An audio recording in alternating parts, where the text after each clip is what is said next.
नमस्कार दोस्तों, आप सभी को मैं मेरे श्री सत्य गाथा चैनल पर स्वागत करता हूँ। कल की अवतार लीला पर स्वयं सृष्टिकर्ता भगवान जो चारों युग हुआ नहीं आए थे वो आएंगे।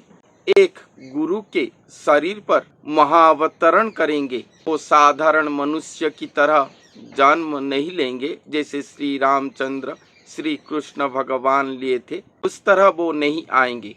वो एक नर शरीर को धारण करके आएंगे और वो नर शरीर स्वयं नारायण का अवतार होंगे। नारायण और सृष्टिकर्ता भगवान जो कि पूर्ण ब्रह्म या ओंकार ब्रह्म स्वरूप है, ये दोनों इस कल की लीला पर एक शरीर होंगे। और ये जो चारों युग पर नहीं हुआ था, इस कल की लीला पर वो अलौकिकमय महालीला महा अवतार होगा। तो ये महा अलौकिकमय लीला करने के लिए स्वयं श्री नारायण प्रभु जो चारों युग हुआ आते थे धरती का भारा हरण करने के लिए, वो एक साधारण मनुष्य की तरह जन्म लेकर असाधारण गुरु प्रतिभा पर विख्यात होंगे और उन्हीं के शरीर पर ही स्वयं भगवान का आगमन होगा।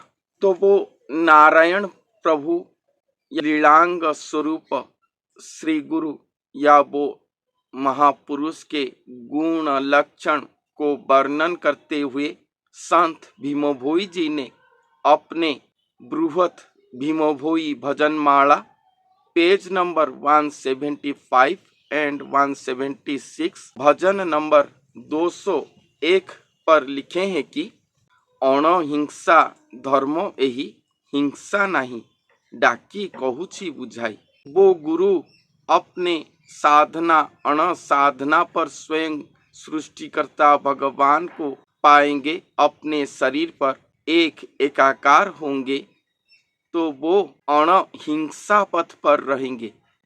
जैसे महात्मा गांधी आए थे, अहिंसा पथ पर हमारे देश को स्वाधीनता दिए थे, वैसे ये जो गुरु आएंगे वो अणहिंसा पथ पर रहेंगे।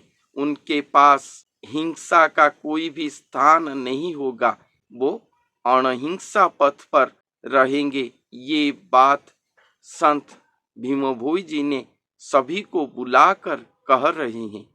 पृथ्वी पराए सहिले धीर वचन कहिले शांत शील दया बहिले जाए। पृथ्वी पराए सहिले, जैसे पृथ्वी माता ये जीव जगत को धारण करते हुए सभी कष्ट को सहते हैं, उसी तरह वो गुरु या वो महापुरुष स्वयं भगवान को अपने शरीर पर धारण करेंगे। और स्वयं भगवान को धारण करना एक एकाकार होने के लिए जो अलौकिकमय महादुर्लभ महाकष्ट को पाए होंगे, वो पृथ्वी की तरह वो सह्य करे होंगे। स्वयं भगवान भी अपने ब्रह्मांड के अंदर आकर एक मनुष्य शरीर को धारण करने की ये महालीला पर भी वो उतने ही कष्ट महाकष्ट पाए होंगे। इसलिए कहा गया है कि पृथ्वी की तरह वो सह्य करेंगे। धीर वचन कहिले, धीर वचन वो कहेंगे। शांत शील दया बहिले जाए, शांत शील दया गुण को वो वहन करेंगे। समुद्र प्रायिक बुद्धि सदज्ञान हेले सिद्धि। उनका बुद्धि समुद्र की तरह होगा। असीम समुद्र को गभीरतम समुद्र कहा जाता है, उसी तरह उनका बुद्धि असीम गभीरतम बुद्धि होगा। बुद्धि भी अनेक प्रकार के हैं, जैसे कुबुद्धि सुबुद्धि, मगर इनका बुद्धि जो समुद्र प्राय असीम होगा, ये सद्ज्ञान जनित होगा। सद्ज्ञान हेले सिद्धि। उनका बुद्धि सद्ज्ञान सत्य ज्ञान आध्यात्मिक ज्ञान जिसे हम कहते हैं सद्ज्ञानमय बुद्धि होगा। ये सद्ज्ञान जनित बुद्धि पर वो सिद्धि करे होंगे। इसलिए संत या भविष्यत मालिका ग्रंथों पर उन्हें साधु संत कहकर वर्णन किया गया है। आकाश प्रायक विवेक परोकाश ब्रह्म वाक्य। मनुष्य अपने विवेक के द्वारा सही गलत की परख कर पाता है, मगर ये जो महापुरुष आएंगे इनका विवेक शक्ति आकाश प्राय होगा। आकाश जैसे असीम, कोई भी सीमा उसके पास नहीं है, असीमत्व है, उसी तरह उनका विवेक शक्ति असीम होगा और इतने असीमत्व को गया होगा कि परोकाश ब्रह्म वाक्य, उनके पास ब्रह्म स्वरूप स्वयं भगवान के वाक्य प्रकाश होता होगा। मुख्य वचन भाषिले वेद जन्महि। इसलिए वो महापुरुष जो भी कह देंगे वो वेद वाणी सम होगा, अर्थात उनके वाक्य पर ही वेद जन्म लेता होगा। संत यही बात कह रहे हैं। पिंड ब्रह्मांड एकत्व मणि थाई एक, तेणु जोगिंद्र अटय। तो पिंड ब्रह्मांड को एकत्व करके साधन करे होंगे। जैसे इस ब्रह्मांड पर स्वर्ग मर्त्य पाताल सहित 21 पूर है, ग्रह नक्षत्र से भरपूर है इस ब्रह्मांड, उसी तरह वो महापुरुष भी इस ब्रह्मांड पर जो जो है वो शरीर तत्व पर, अपने शरीर पर ही वो सभी को ठाव करे होंगे, चिन्हट करे होंगे, साधन करे होंगे और ये पिंड ब्रह्मांड को अपने शरीर पर ही एकत्व करे होंगे। इसलिए भविष्यत मालिका पर लिखा गया है कि जब महाप्रलय का समय आएगा तब वो महापुरुष आएंगे और अपने शरीर पर सृष्टि हुए ब्रह्म प्रलय को रोकेंगे, जिसके द्वारा ये धरती पर होने वाले महाप्रलय अपने आप ही रुक जाएगा। ये बात भविष्यत मालिका ग्रंथ पर वर्णन किया गया है। इसलिए यहाँ पर कहा गया है कि पिंड ब्रह्मांड तत्व को एकत्व करेंगे, मोणिथाई एकत्व करेंगे और एक करेंगे, तेणु जोगिंद्र बोलाई, इसलिए उन्हें जोगिंद्र कहा जाएगा।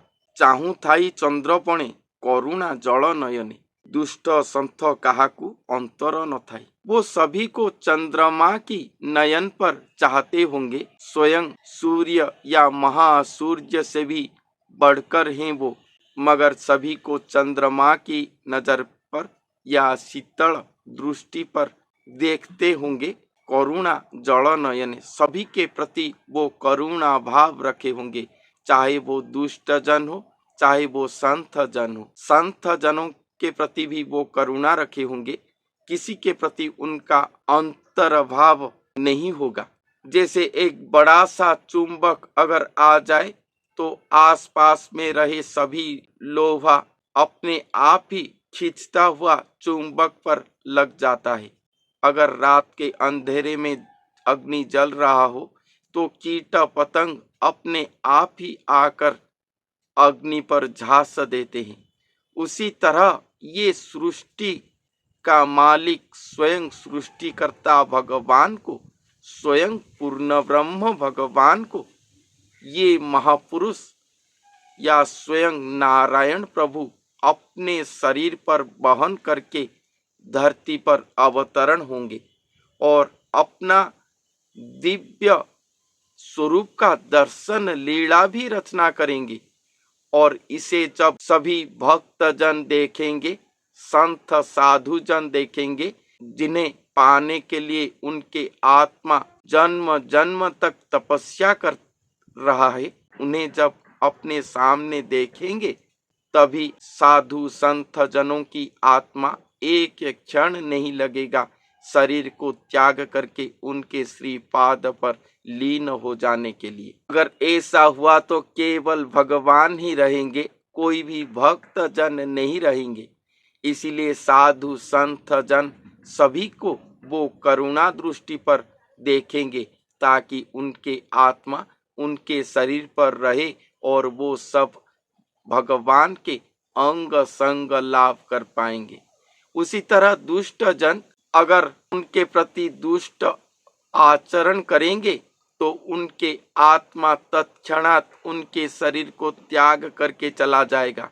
वो क्या उनके साथ युद्ध करेंगे, उनको क्षति पहुंचाएंगे। कलयुग पर कल्कि अवतार के साथ लड़ने के लिए कोई भी राक्षस नहीं है, क्योंकि ये स्वयं सृष्टिकर्ता भगवान है। दुष्ट आत्मा सहित साधु आत्मा सभी उन्हीं से ही सृष्टि हुए हैं। और दुष्ट प्रकृति के लोग भले ही पहचान नहीं पाते हैं कि ये स्वयं भगवान है, मगर उनके आत्मा भले भांति पहचानता होगा कि ये कौन है। इसलिए मनुष्य अपने दुष्ट प्रवृत्ति को लेकर अगर उनके साथ शत्रुता भाव रखेगा तो उसका आत्मा ही उसका प्रथम शत्रु हो जाएगा और उसी को ही वो विनाश कर देगा और हठ त्याग कर देगा। इसलिए जो कल्कि अवतार आएंगे वो किसी के साथ युद्ध नहीं करेंगे, वो तो केवल अपना दर्शन लीला रचना करेंगे और सारे पृथ्वीवासी को, सारे विश्व ब्रह्मांड को अपना स्वरूप दर्शन करवाएंगे। जो स्वरूप दर्शन करने द्वारा सभी सुजन, भक्तजन, साधु, संतजन आत्मा अपने आप ही मुक्ति मोक्ष की पथ पर चले जाएंगे और जो दुष्ट दुर्जन आत्मा हैं वो अपने आप ही सर्वनाश की ओर चले जाएंगे। उन्हें किसी के साथ युद्ध करने की आवश्यकता ही नहीं है। इसीलिए स्वयं वो महापुरुष सभी को करुणा की दृष्टि पर देखते होंगे। कोई भी अंतर भेदभाव उनके पास नहीं होगा। मने नकरी विकार सर्वभूते निर्विकार तेबे अतिथि बोलाए। जैसे हम किसी के घर पर अतिथि होकर जाते हैं या कोई हमारे घर पर अतिथि होकर आता है, वो कोई भी भेदभाव या सही गलत का बात विचार नहीं करता। उसी तरह स्वयं सृष्टिकर्ता भगवान अपने सृष्टि चक्र के अंदर पृथ्वी पर घूमने आए हैं, अपने सृष्टि को देखने आए हैं। इसलिए उनके पास कोई भी विकार भाव नहीं होगा। सर्वभूत पर वो निर्विकार होकर रहे होंगे। इसलिए उन्हें अतिथि स्वरूप कहा गया है भविष्यत मालिका पर। धीरपणे कहे सत वीरपणे सामरथ आचा विचलित कदाचित नुहि। वो हमेशा धीरपण पर सत्य वचन कहते होंगे, एक वीर की तरह सभी कर्म पर सामर्थ होंगे। बच्चों के पास जो विचलित भाव दिखाई देता है, उनके पास ये विचलित भाव कभी भी दिखाई नहीं देता होगा या उनके पास विचलित भाव नहीं होगा। सकल भूतरे एक आत्मा प्राय देख। सकल भूत पर या पंचभूत महाभूत सभी पर वो एक आत्मा प्राय देखते होंगे। वो धरती पर अवतरण करने में दो स्वरूप होकर आए, एक गुरु स्वरूप होकर, मनुष्य शरीर होकर, और दूसरा स्वयं भगवान स्वरूप होकर या अरूप स्वरूप होकर आए और एक एकाकार हुए। दिखने में वो एक है, मगर प्रकृत में वो दो स्वरूप होकर आए थे, मगर फिर से वो दो से एक होंगे और शून्य मंडल पर वो जब देखेंगे अपने शरीर पर, पंचभूत पंच महाभूत पर, तभी वो एक स्वरूप होकर, एक आत्म स्वरूप होकर वो देखते होंगे अपने आप को। वहां पर भगवान और वो दो अलग अलग कभी भी दिखाई नहीं देंगे। वो एक हैं, मगर दो स्वरूप होकर आए थे, फिर से एक हो जाएंगे। ये बात संत अरचित दास जी ने अपने मही मंडल गीता पर वर्णन करे हैं। इसलिए गुरु पण को जोगाई एक आत्म प्राय ये संसार को देखते होंगे, इसलिए उन्हें गुरु स्वरूप कहा गया है। पाळु थाई इंद्रपणे अंतर न थाई मने। इंद्र देवता जैसे सभी को पालन करते हैं, कोई भेदभाव उनके पास नहीं है, उसी तरह वो इंद्रपण पर सभी को पालन करेंगे। 56 कोटि जीव जंतु को पड़ी देंगे या उनके खाने की इंतजाम करेंगे। ब्रह्म ज्ञान तत्व कहे वचन रे तारी निये, साधुर लक्षण यही। वो ब्रह्म ज्ञान तत्व को हमेशा कहते होंगे और वचन पर ही, अपने श्रीमुख वाणी पर ही सभी सुजन भक्त जनों को उद्धार करके ले जाएंगे। इसीलिए उन्हें साधु कहा गया है, क्योंकि ये साधु का लक्षण उनके पास दिखाई देता होगा। समस्तों को बोले मोर मुही अटई तुम्भर, सभी को वो अपना करेंगे और अपने आप को सभी का कहेंगे। अपना आत्मा को शिष्य भावे रखई, वो अपने आत्म स्वरूप को शिष्य भाव करके रखे होंगे। स्वयं भगवान या स्वयं सृष्टिकर्ता भगवान ही आत्म स्वरूप होकर उनके शरीर पर एक एकाकार हो गए होंगे और ये मनुष्य शरीर को वो गुरु करके रखे होंगे और अपने आत्म स्वरूप पर, भावावेग पर शिष्य स्वरूप होकर रहे होंगे। इधर वो नारायण प्रभु जो महापुरुष कहलाते हैं, वो स्वयं सृष्टिकर्ता भगवान के पास एक दास भक्त सम रहे होंगे। भगवान अपने आप को भगवान न कहकर महापुरुष को ही सर्वश्रेष्ठ एकमात्र इस जगत का ईश्वर कहेंगे और वो महापुरुष स्वयं सृष्टिकर्ता भगवान को ही सर्वेश्वर एकमात्र भगवान कहते होंगे। ऐसे दोनों ही एक ही शरीर पर रहे होंगे, ऐसे उनके आत्म स्वरूप पर इस तरह शिष्य भाव पर दोनों रहे होंगे, मगर दिखने में वो एक होंगे, एक स्वरूप ही हो जाएंगे और उसके बाद ही उनका परिप्रकाश होगा जन समाज के सामने। भणे भीम अरखित सेहिटी एका अतीत, तापाद धरी भी जाए। इसीलिए संत भीम भोई कहते हैं कि वो ही एकमात्र अतीत हैं या अतिथि हैं और मैं उन्हीं के ही श्रीपाद को पकड़ने जा रहा हूँ, उनके शरण में जा रहा हूँ। स्वयं सृष्टिकर्ता भगवान का अवतार स्वरूप अपने सृष्टि चक्र के अंदर आए हैं, अपने सृष्टि को देखने आए हैं, घूमने आए हैं और उसे सुधारने आए हैं। महाप्रलय को रोकेंगे, दुष्ट दुर्जनों को निपात करेंगे और साधु संत जन सुजन जनों को उद्धार करेंगे। वो महापुरुष सर्व गुण संपन्न होंगे, इसलिए उन्हें साधु संत जन, जोगिंद्र जन, अतिथि जन और आखिर में अतीत स्वरूप कहकर वर्णन करे हैं संत भीम भोई ने। संत भीम भोई जन्म से ही अंधे थे। अपने गुरु को दर्शन करने के बाद उनका दिव्य चक्षु खुला था और वही दिव्य चक्षु पर वो इतने सभी ज्ञान को अनर्गल बखान करते थे और उनके पास जो रहते थे वो इसे रचना करे हैं। इसी तरह संत भीम भोई की रचना रचित हुआ है।